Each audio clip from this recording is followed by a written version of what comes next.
Hello students, मैं हूं शहबाज हुसैन और आप देख रहे हैं मेरा YouTube channel maths for you.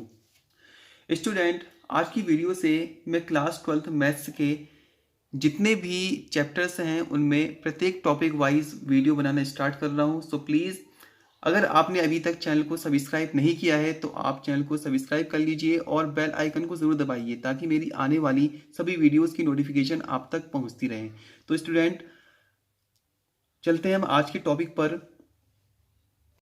तो स्टूडेंट, हमारा फर्स्ट चैप्टर है रिलेशंस एंड फंक्शंस, यानी संबंध एवं फलन। आज की वीडियो में हम रिलेशन और टाइप्स ऑफ रिलेशन के बारे में पढ़ेंगे। तो जानते हैं what is relation in mathematics. A relation is a set of pairs that satisfy a relationship. Relation pairs का एक ऐसा सेट है जो किसी रिलेशनशिप को सेटिस्फाई करते हैं। That is, if A and B are two sets, then a relation R from A to B as an arbitrary set of A cross B. अगर हमारे पास कोई दो सेट A और B हो तब वहां पर कोई relation R A cross B का सबसेट होगा। अर्थात A क्रॉस B में जितने भी एलिमेंट हमारे पास होंगे, R के सारे एलिमेंट ए क्रॉस बी में बिलोंग करेंगे। यानी कि हम सीधे सीधे कहें आर ए क्रॉस बी का ही सबसेट होगा। आइए इसको अब हम एक एग्जांपल से समझते हैं। स्टूडेंट, हमारे पास कोई दो सेट्स हैं पी और क्यू। पी में टू एलिमेंट 3 और 6 और क्यू में 3 एलिमेंट 12, 15 और 21 है। अब यहाँ पर अगर हम पी क्रॉस क्यू प्राप्त करेंगे तो हमारे पास टोटल 6 एलिमेंट हमें प्राप्त होंगे, यानी 3,12, 315, 321, 612, 615, 621। यानी हम इसको लिख सकते हैं P Q such that small P belongs to capital B और small Q belongs to capital Q. यहाँ पर रिलेशन बहुत सारे हो सकते हैं, बट हमने यहाँ पर एक रिलेशन लिया है आर डैश, जो है Q is a multiple of P। यानी कि जो Q है, यानी सेकंड वाला जो एलिमेंट है वो पहले वाले का मल्टीपल है। अब हम इसे ऊपर एग्जाम्पल में देखें तो यहाँ पर हम कुछ पेयर्स पर ध्यान देंगे। 12 3 का मल्टीपल है, 15 3 का, 21 3 का और 12 6 का। तो हमारे पास रिलेशन में एलिमेंट कौन कौन से आ जाएंगे? 3,12, 3,15, 3,21 और 6,12। तो यहाँ से ये जो 4 एलिमेंट हमें मिल रहे हैं ये इस रिलेशन को सेटिस्फाई करते हैं। और यहाँ से ये चीज़ भी पता चल रही है कि जो आर डैश हमें प्राप्त हो रहा है वो ए क्रॉस बी का एक सबसेट है। आगे बात करते हैं टाइप्स ऑफ रिलेशन की। स्टूडेंट, अगर हम केवल एक सेट ए की बात करें और वहाँ पर ए क्रॉस ए प्राप्त करें तब वहाँ पर किस टाइप के रिलेशन हमारे पास होंगे? तो हम देखते हैं आगे। यहाँ पर एम्प्टी रिलेशन। एम्प्टी रिलेशन क्या होते हैं? A relation R in a set A is called empty relation if no element of a set A is related to any element of set A. यानी कि किसी सेट ए में कोई relation are empty relation तब कहलाएगा जब ए के सारे एलिमेंट खुद के एलिमेंट से ही रिलेटेड नहीं होंगे, यानी उनके बीच में किसी भी प्रकार का कोई भी रिलेशन नहीं होगा। तो इसको हम लिखते किस प्रकार से हैं? देखिए, R equal to phi is the subset of A cross A. यानी फाई किसको रिप्रेजेंट कर रहा है? फाई नल सेट को रिप्रेजेंट कर रहा है, यानी एम्प्टी सेट को रिप्रेजेंट कर रहा है जिसमें कोई भी एलिमेंट नहीं है। आगे बात करते हैं यूनिवर्सल रिलेशन की।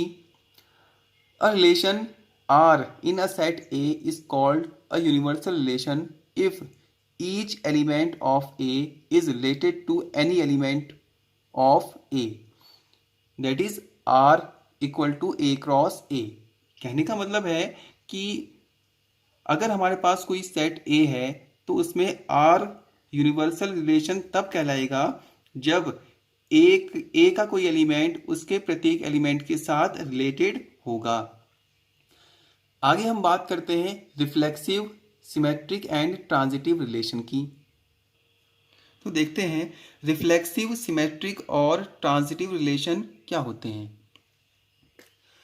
A relation R in a set A is called reflexive if A, A belongs to R for every A belongs to capital A।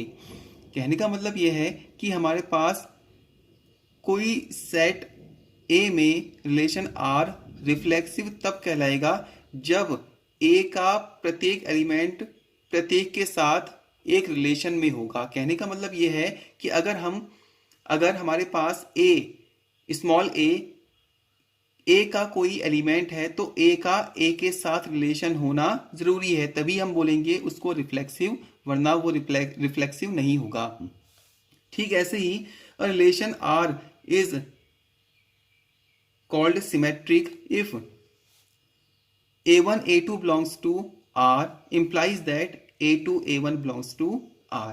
कहने का मतलब यह है कि अगर हमारे पास दो एलिमेंट A1 और A2 किसी रिलेशन में है तब A2 का रिलेशन A1 के साथ वैसा ही होना चाहिए जैसा A1 का A2 के साथ है। कहने का मतलब यह है जो रिलेशन A1 का A2 के साथ है वही रिलेशन A2 का A1 के साथ होना चाहिए, तभी हम उसको सिमेट्रिक बोलेंगे, वरना वो सिमेट्रिक नहीं होगा। ऐसे ही a relation R in a set A is called transitive if A1 A2 belongs to R and A2 A3 belongs to R implies that A1 A3 belongs to R for all A1 A2 A3 belongs to A। अगर हमारे पास किसी set A के element A1 और A2 आपस में किसी relation में है और A2 और A3 भी उसी रिलेशन में है, तब A1 और A3 के बीच में भी अगर वही रिलेशन है तब हम उसे बोलेंगे ट्रांजिटिव।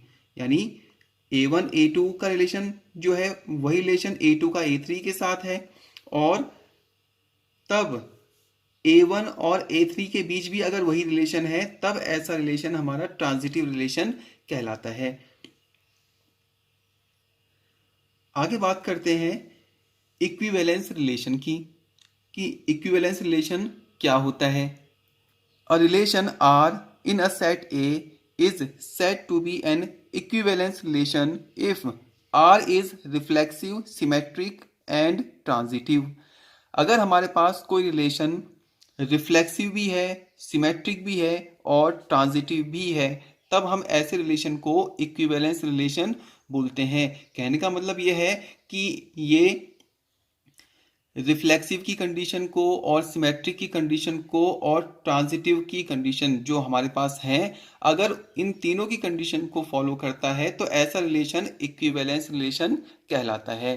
तो आइए अब इसको एग्जाम्पल से समझते हैं कि रिफ्लेक्सिव, सिमेट्रिक और ट्रांजिटिव, या फिर हम सीधे कहें इक्विवेलेंस रिलेशन क्या होता है। स्टूडेंट, हमारे पास क्वेश्चन है, show that the relation R in the set A of all the books in a library of a college given by R equal to XY such that X and Y have same number of pages is an equivalence relation। Student, हमारे पास कोई set A उन सभी books का है जो किसी college की library में रखी हुई हैं, और हमें रिलेशन दिया हुआ है कि XY कोई दो बुक्स हैं जिनमें X and Y have same number of pages, यानी उनमें पेजों की संख्या क्या है, पन्नों की संख्या सेम है। तो हमें बताना है कि ये एक इक्विवेलेंस रिलेशन है, यानी हम इसको ज़्यादा डिटेल में समझें तो हमें प्रूफ करना है कि ये आपका रिफ्लेक्सिव रिलेशन भी है, सिमेट्रिक भी है और ट्रांजिटिव भी है। अगर ये इन तीनों की कंडीशन को फॉलो करता है तो इस रिलेशन को हम इक्विवेलेंस रिलेशन बोलेंगे। तो स्टूडेंट, हमें दिया हुआ है, since set A is the set of all books in the library of a college, यानी जो हमें सेट दिया हुआ है कि किसी कॉलेज की लाइब्रेरी में जितनी बुक्स हैं उनका कोई सेट है हमारे पास रिलेशन आर है, X Y such that X and Y have the same number of pages, यानी कि उस लाइब्रेरी में कोई दो बुक्स एक्स और वाई हैं जिनमें पन्नों की संख्या सेम है। तो हमें प्रूफ करना है कि ये रिफ्लेक्सिव भी है, सिमेट्रिक भी है और ट्रांजिटिव भी है। तो सबसे पहले हम अगर रिफ्लेक्सिव की बात करते हैं तो हमारे पास जो रिफ्लेक्सिव की कंडीशन है, A belongs to R for all A belongs to capital A, यानी सेट ए। तो यहाँ पर अगर हम ए की जगह पर एक्स लें तो हमारे पास रिलेशन क्या आएगा, X comma X such that belongs to R. इसका मतलब क्या है कि X and X have the same number of pages, यानी एक्स हमारे पास जो बुक है, अब एक ही बुक है तो दोनों, अगर हम इस रिलेशन की बात करें उसको पूरी तरीके से ये सेटिस्फाई करेगी, तो हम इसको बोल सकते हैं कि ये एक रिफ्लेक्सिव रिलेशन है, क्योंकि एक बुक में अपने के बराबर ही पन्ने होंगे, ऐसा नहीं है कि पन्ने कम या ज़्यादा हो जाएं। तो ये रिलेशन आपका रिफ्लेक्सिव रिलेशन है। आगे हम बात करते हैं सिमेट्रिक की। तो सिमेट्रिक की हमारे पास कंडीशन है, if a1 a2 belongs to r so a2 a1 belongs to r for all a belongs to capital A। यहाँ पर हमारे पास x और y दो बुक्स हैं, इसका मतलब ये हुआ कि x and y have the same number of pages, यानी जितने पन्ने x बुक में हैं उतने ही पन्ने y बुक में भी हैं। तो अगर हम इनको उल्टा कर दें, यानी y को x की जगह पर और x को y की जगह पर कर दें, तो ये क्या होगा कि जितने पन्ने y में है उतने ही पन्ने x में भी होंगे। तो यहाँ से पता ये चला कि अगर x y r में बिलोंग करता है तो y x भी r में बिलोंग करेगा। तो यहां से हमें पता चला कि R सिमेट्रिक भी है, यानी कहने का मतलब यह है कि एक्स वाई R में बिलोंग कर रहा है तो वाई एक्स भी R में बिलोंग कर रहा है, तो इसलिए ये सिमेट्रिक भी हो गया। अब हम थर्ड हमें प्रूफ करना है कि ये ट्रांजिटिव है या नहीं।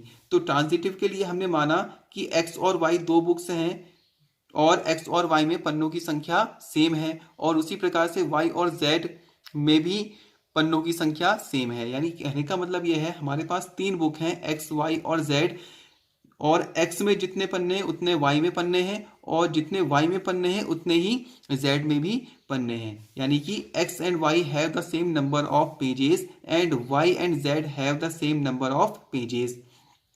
तो यहां से पता क्या चला कि अगर x और y में पन्नों की संख्या समान है तो y और z में पन्नों की संख्या समान है, तो यहां से हमें क्लियरली ये पता चल रहा है कि x और z में भी पन्नों की संख्या समान होगी।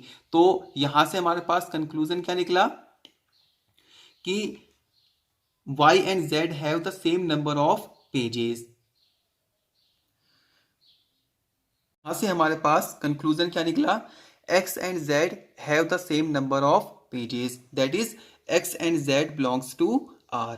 यानी कि तीसरी कंडीशन भी हमारी सेटिस्फाई हो गई जो ट्रांजिटिव के लिए थी। तो यहाँ से हमें पता ये चला कि जो रिलेशन हमें दिया हुआ है वो रिफ्लेक्सिव भी है, सिमेट्रिक भी है, ट्रांजिटिव भी है। तो हम ये कह सकते हैं कि R एक इक्विवेलेंस रिलेशन है। तो स्टूडेंट, इस प्रकार से हमें क्वेश्चंस को सॉल्व करना है और हमें प्रूव करना है कि कौन सा रिलेशन सिमेट्रिक, ट्रांजिटिव और रिफ्लेक्सिव है या फिर इक्विवेलेंस रिलेशन है। तो स्टूडेंट, आज का टॉपिक हमारा यहीं पर समाप्त होता है। अगर आपको वीडियो पसंद आई तो प्लीज़ आप वीडियो को लाइक करिए, शेयर कीजिए और कमेंट करिए। अभी तक जिन्होंने चैनल को सब्सक्राइब नहीं किया है वो प्लीज़ चैनल को सब्सक्राइब कर लीजिए, क्योंकि अभी आपको एक सीरीज़ में वीडियोस मिलने वाली हैं। तो सब्सक्राइब कर लीजिए और बेल आइकन को ज़रूर दबाइए ताकि मेरी आने वाली सभी वीडियोस की नोटिफिकेशन आप तक पहुंचती रहे। तो मिलते हैं अगली वीडियो में एक नए टॉपिक के साथ। तब तक के लिए धन्यवाद।